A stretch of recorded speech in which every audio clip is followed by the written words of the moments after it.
Bismillahirrahmanirrahim. Assalamualaikum warahmatullahi wabarakatuh. Talkshow Komunikasi edisi ke-6 bisa menyapa teman-teman kembali. Di kesempatan kali ini kita udah kehadiran seorang tamu yang cukup istimewa. Beliau Mbak Diah Indiati, atau yang akrab dipanggil dengan Mbak Indi ya. Beliau riwayat pendidikan di S1 di UNS, kemudian S2 juga di UNS dan sedang berproses menuju S3, insya Allah dokter ya. Jadi di kesempatan kali ini kita akan ngobrolin tentang komunikasi pariwisata di era new normal.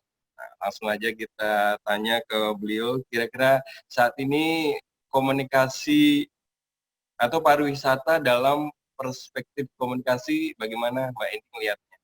Silakan. Oke, ya Bismillahirrahmanirrahim. Assalamualaikum warahmatullahi wabarakatuh. Terima kasih nih undangannya pagi-pagi udah harus ngoceh-ngoceh bentar.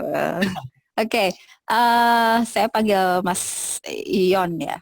Mas Ion, ya pariwisata tentu saja jadi sektor yang paling terpukul lah ya gara-gara krisis atau pandemi COVID-19 ini. Ya kita rasakan itu. Lalu kalau dari perspektif komunikasi sendiri, ada banyak hal yang kita rasakan dan dirasakan oleh masyarakat, terutama dampak dari pandemi ini tentu saja menyentuh pukulannya paling berat kan ke sektor ekonomi. Sementara untuk banyak daerah dan juga jadi program nasional, pariwisata merupakan salah satu tumpuan gitu di program nasional kita yang diharapkan bisa jadi backbone-nya ekonomi Indonesia gitu. Sementara dalam pandemi ini tentu saja pukulannya cukup berat. Di komunikasi sendiri begitu banyak karena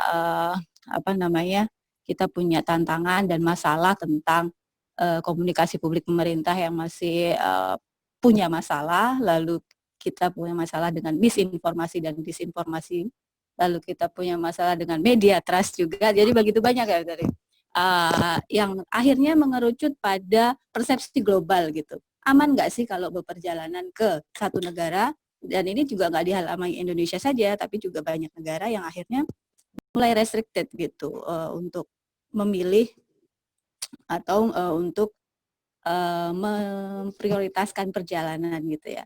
Semua pasti on hold kalau sekarang.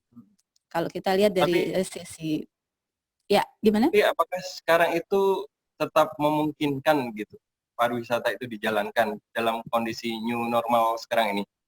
Kalau kita lihat perkembangan yang terjadi di berbagai negara, saya lihat yang paling dekat aja ya kita lihat Singapura. Singapura sempat akan disebutkan mengalami second wave gitu ya.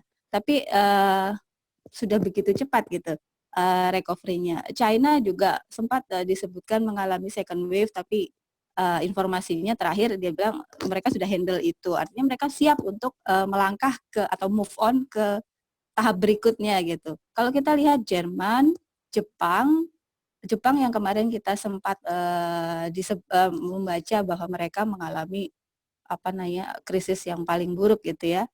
Mereka sudah recover, anak-anak sudah mulai sekolah, kegiatan bisnis sudah berjalan meskipun dengan prosedur dan protokol yang cukup ketat. Kita lihat Taiwan juga demikian.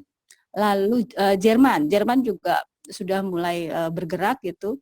Mungkin yang kalau untuk Eropa yang agak pelan gitu, Italia dan Spanyol yang memang angka kematiannya cukup tinggi gitu. Dan ada berbagai faktor lainnya. Tapi kita melihat dari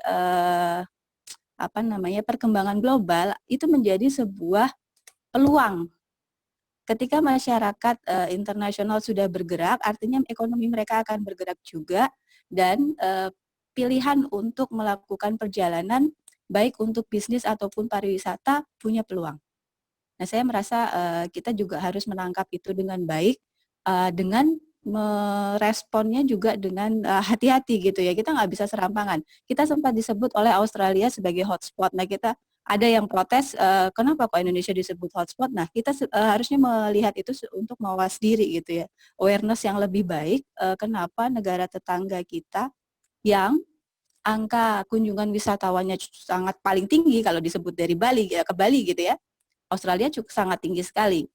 Kalau tahun lalu memang China dominasi, tapi untuk wisatawan Australia sendiri ke Bali yang merupakan titik utama pariwisata kita sangat tinggi. Kalau negara tersebut menyebutkan bahwa Indonesia hotspot, wah ini warning gitu. Jadi orang jadi takut ke sini lagi. Maka ini harusnya jadi awareness gitu. Harus jadi apa namanya, kita meresponnya dengan memperbaiki apa yang harus kita lakukan supaya menunjukkan bahwa persepsi global ke negara kita positif.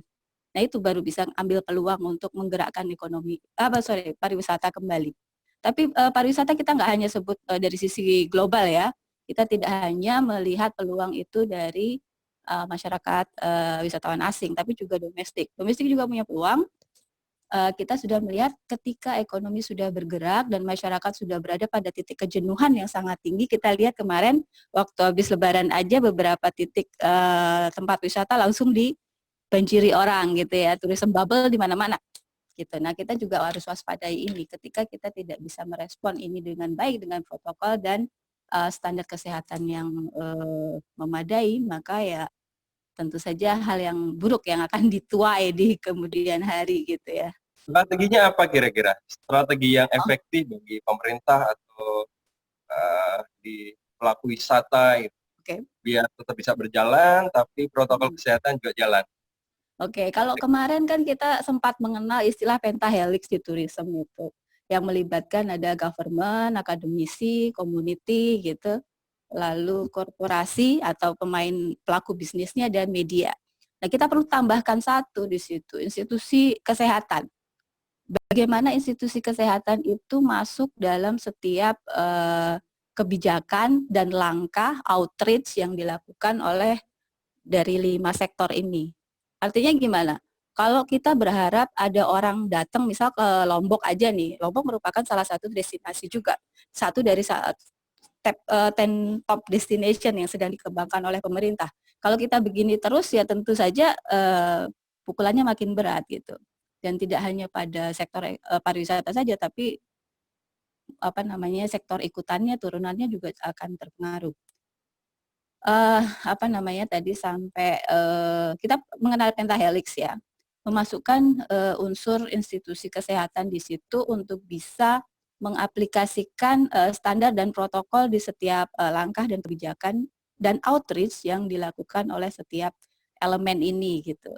Jadi mungkin sudah harus 6 gitu, nggak 5 lagi gitu. Oke, tapi ini sekarang ini buat yang traveler nih. Jadi mereka yang tetap ingin bikin konten dari pariwisata, apa nih warning atau kira-kira apa yang mesti dilakukan tetap bisa berkarya?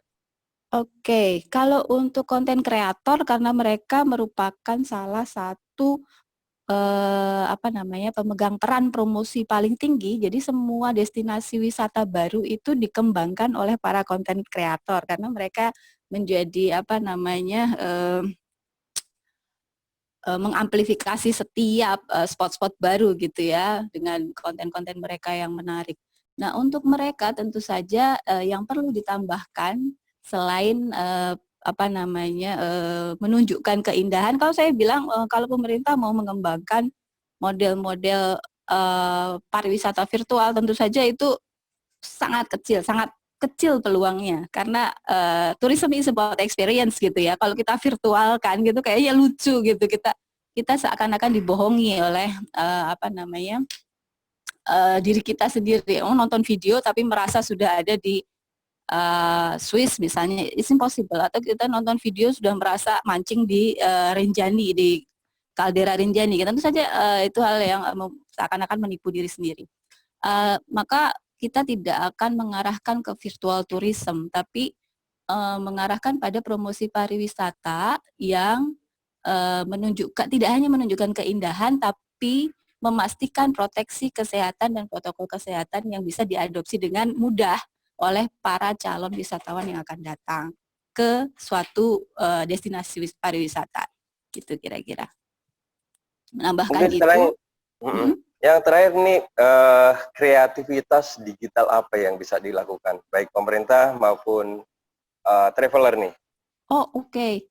Kalau sekarang makin banyak ya justru peluangnya justru sangat besar sekali karena semua goes digital ketika orang lebih banyak diminta untuk di rumah dan diharapkan nggak kemana-mana, tentu saja itu jadi membuka peluang untuk digitalisasi dalam bidang apapun, termasuk apa namanya, kalau saya melihat kalau untuk sektor bisnis UMKM sudah jelas mereka sudah punya pasar sendiri, dia akan mendigitalisasi semua produknya dan untuk memarketkannya menjadi lebih apa masif secara digital.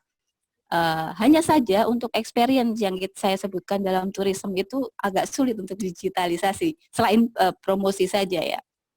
Itu. Jadi semua akan mengarahnya ke sana. Jadi mengarahnya ke sesuatu yang memudahkan orang dan menyamankan orang ketika mereka ada di rumah. Itulah yang akan berkembang.